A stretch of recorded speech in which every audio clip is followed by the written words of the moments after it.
Assalamu alaikum wa rahmatullahi wa barakatuh. Welcome to today's Khatam Khwajagan on this, the 27th of August 2020. We're into the month of Muharram, which is a special time for all Muslims. A lot of Shia brothers and sisters have many extra activities this time of the year. But also for Sunnis, we remember, obviously, it's the beginning of the calendar for all Muslims, but also remember the tragedy that took place at Karbala 1400 years ago.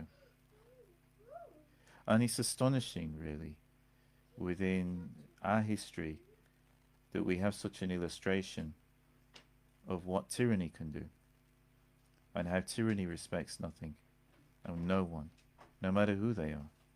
I mean, even if we looked at it from a purely strategic perspective for a moment, I'm not saying this is the right way, but even if we did, I mean, it was absolute foolishness on the part of Yazid to kill the grandson of the Prophet Muhammad, someone who was so influential. I mean, even if we looked at another religious leader like, I don't know, someone who was the brother of the Pope, or, you know, the son of a famous vicar or something like this, son of the Archbishop of Canterbury. And, you know, as Muslims, if you were a Muslim leader, you wouldn't want to do anything to such a person because diplomatically it would be foolishness. But even this thought didn't come to Yazid, and he just went ahead with his oppression because of his greed for power, and not even looking for a better solution.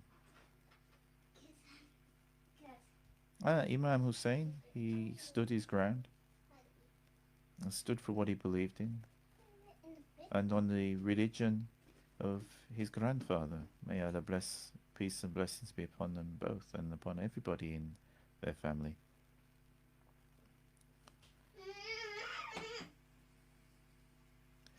I mean, today we still have many tyrants in the world. We have many tyrants in the world. And some of them even claim to be Muslims, just like Yazid did. And others are not Muslims. And these tyrants oppress all sorts of people. And some of them are our Muslim brothers and sisters. But whether people are Muslims or not, if they're tyrants, they're tyrants. And if they're oppressed, they're our oppressed brothers and sisters in humanity, whether or not they're also our brothers and sisters in faith. And we should always stand up against tyranny and always look out for the interests of those who are oppressed, and whoever they are. It shouldn't be a case that we're only speaking up for our Muslim brothers and sisters because we share a faith with them, or standing by Muslim brothers and sisters who have done terrible crimes just because they happen to be Muslims, or oppressing people because they're not part of our religion. A lot of people get these things wrong in this day and age. And be sure Allah is watching each and every one of us. And one day we will be held accountable for whatever we had responsibility and influence over. And we will be questioned for what we have done. Did we do what we could to help those who were oppressed? Did we do what we could to speak out against tyranny?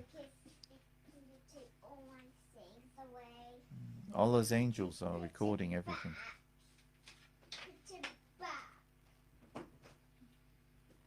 And the situation that took place 1400 years ago and is well recorded in our history and heritage is something which should remind us. In Yazid we have the example of who not to be. In Imam Hussain, may Allah bless him, we have the example of who to follow, who to embody in our lives. Be a person of honor, be a person who cares about other people, be a person who stands against tyranny, be a person who stands for justice, for truth, and exercises this role with compassion.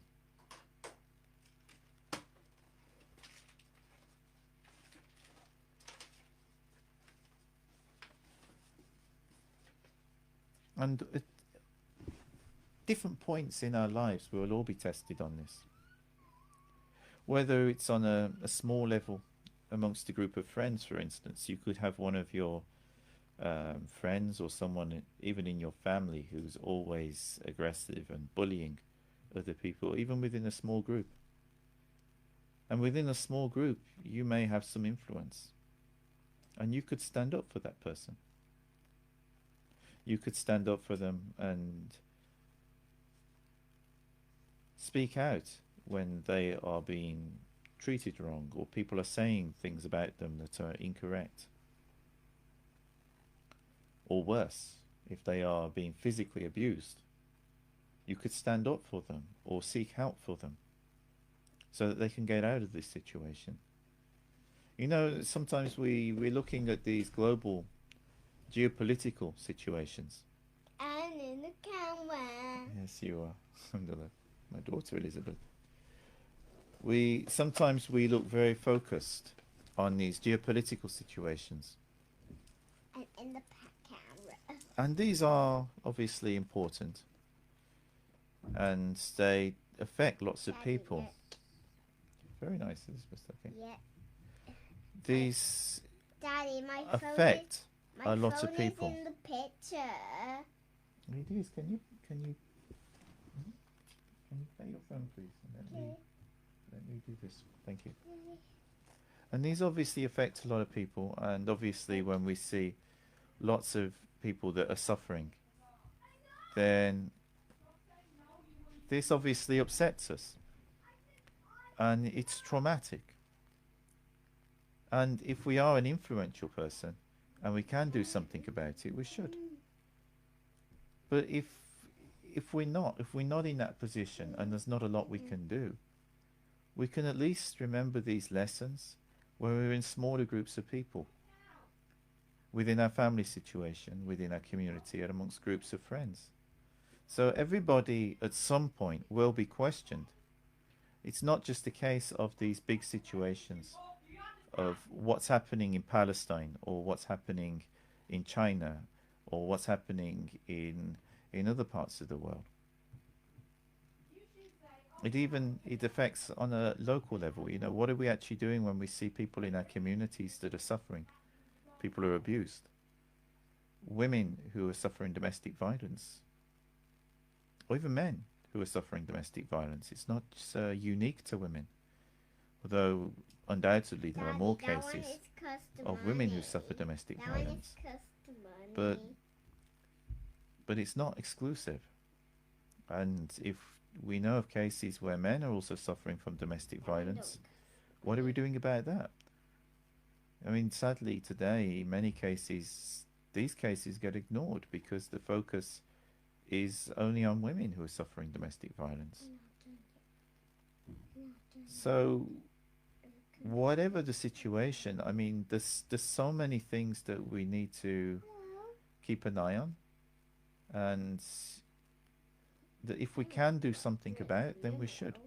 But of course, this all depends on individual capacity. I mean, if you're not if you don't have the ability, you're not going to be questioned. But at the same time, that's not an excuse that we should not do anything if we're able to. And with larger situations, we can at least sign petitions, or maybe join peaceful demonstrations, or other ways that we can raise our voices. But again, you know, this should be done in a way which is within the remit of justice, because two wrongs don't make a right. If we do something in our pursuit of justice, She made a burger. yes, enjoy. Okay. If we do anything in our pursuit of justice which undermines justice, then we're undermining the very thing that we're struggling for. And this backfires, whichever the movement, whatever is happening. So that is a very important point that must always be considered. It's not just a case of It's not just a case of just going ahead with things and, you know, not thinking of the consequences. Because when we do that, almost, you know, we're setting ourselves up for problems, basically. And, you know, we've seen examples of this. This one not. The all not cost money, Daddy. The all not cost money. The all not cost money, okay? Okay, Elizabeth. You want to tell people what you're playing, yes? Yeah. Yeah, is that Yeah. do you think they're interested what you're playing on your phone? Yeah. Like that burger one.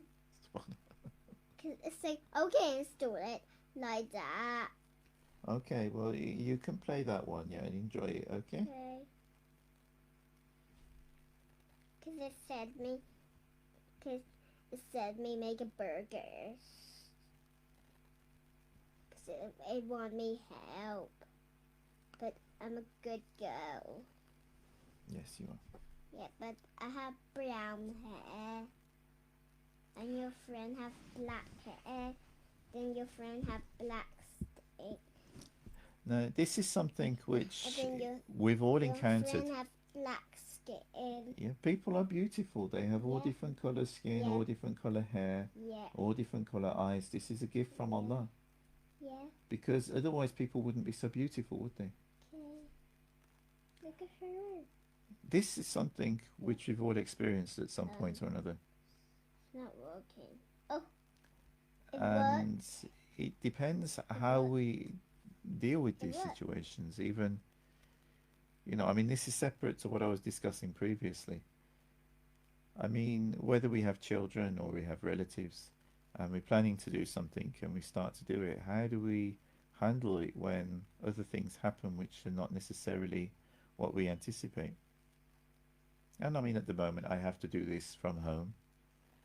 Maybe soon I'll start to do these Khatam Khwajagan either from the chaplaincy or from one of the local centres. But at this present time, I'm still doing it from home. And obviously, Elizabeth enjoys my attention and she's concerned that I'm And spending my playing attention with stuff. all you guys. So, how do I handle that? I mean, I can't, you know, completely ignore her because obviously she's actually got rights over me, you know, religiously. But at the same time, you know, you can't just completely give in to that because, you know, this is important. So do you have to balance everything? And the most important thing is to have patience. Don't worry, I'm making the burger. With anything that we face in life, we have to have patience because we have to realize that ultimately none of us really controls that much. Whatever we think we control, this is just a mercy from Allah subhanahu wa ta'ala, because none of us really have much control over anything. I mean, do you ever think, even like, I'm breathing now. I'm breathing. Am I thinking about my breathing? Am I even in control of my own breathing? Like momentarily I can take over and